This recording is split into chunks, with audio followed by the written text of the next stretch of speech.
Kemi ndeshjen Ferizaj-Prishtina, minuta 90+4, lojtari i Ferizajt godet topin në drejtim të portës, ku topi ka kaluar vijën e portës, ku lojtari i Prishtinës me numër 26 përpiqet të largoj topin me këmbën e majt, por topi ka kaluar vijën e portës.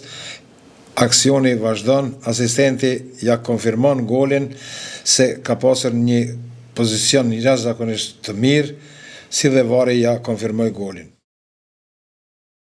Prishtina e Re, Ballkani, minuti 70, Prishtina e Re pretendon për penalti, e gjyqtari në fushë nuk referon, vari nuk duhet të kontrollohet, se paraprakisht gjyqtari ka vërshlyer për ndërhyrje të palejuar nga lojtari numër 4 i Prishtinës së Re.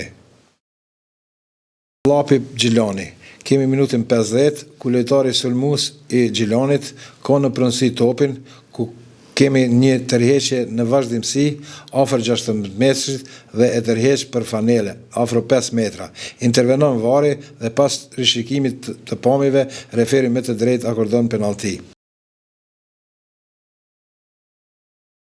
Minuta 81, pretendohet për prekje me dorë të lojtarit Gjilanas me numër 22, i cili e ka të vendosur dorën në shpinën e sulmuesit të llapit me numër 11. Këtë gjyqtari gabon se dora është në pozitë natyrale dhe topi e lyp dorën e jo dora topin.